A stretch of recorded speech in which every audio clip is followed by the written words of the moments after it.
Hi there. When we're looking at operations and production, you're bound to come across a term called just-in-time production, or JIT. So let's spend 2 or 3 minutes looking at what we mean by just-in-time. Well, the key thing to remember is that just-in-time, or JIT, is a method of lean production. And the aim is to organise production so that the inputs into the production process, such as raw materials and components, only arrive when they're needed in production, rather than being sat in a warehouse for days or weeks or months. The objectives of just-in-time are twofold. Firstly, to organise production so that waste is eliminated and minimised. But secondly, and perhaps just as importantly, to try and organise production so that it's highly productive, thereby reducing unit costs. Well, how does it work?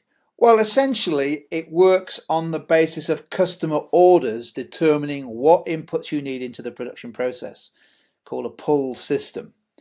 And with some complex, specialist, technical organisation, always software driven, the production process identifies what inputs are required, and then logistics sort out to make sure that those inputs are there when they're needed.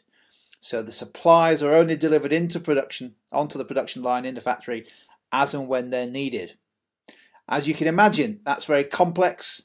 It requires some very specialist expertise and software, and it requires very close cooperation with suppliers who are reliable and can deliver in accordance with the requirements of just-in-time. It all started with Toyota. Toyota's often, well, not often, it is seen as being the start, the innovator, with their famous Kanban system that has been the inspiration for just-in-time. And I've just picked out a nice quote from the Toyota website that tries to explain what just-in-time means. And very succinctly they say it's about making only what is needed, when it's needed, and in the amount needed. And you can see from that, therefore, that should help eliminate waste. JIT fairly widely used, particularly in more complex and larger scale manufacturing processes. Fairly recently, the debate around Brexit has focused on the use of JIT by the UK automotive sector, a highly efficient, highly productive manufacturing sector in the UK. But they have concerns that delays to the flow of components, in particular across the borders, could significantly damage their highly efficient JIT systems here in the UK.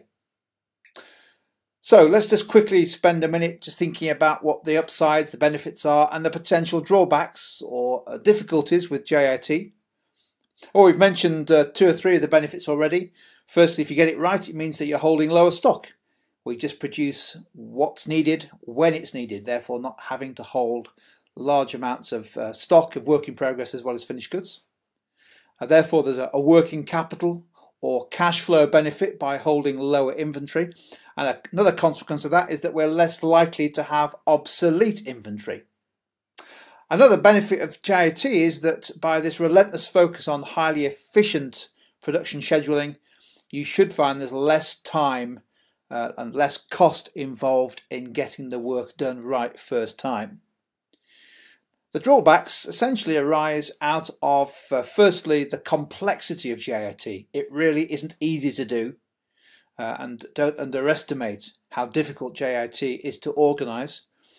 It means that the business is highly reliant on suppliers, and clearly if they are not able to deliver the required inputs on time, the whole production schedule can either be delayed or stopped. And also there is, I guess, a downside or a drawback, which is that it may be harder to respond to sudden increases in demand if the JIT system is not able to respond in terms of adding extra inputs into the production process.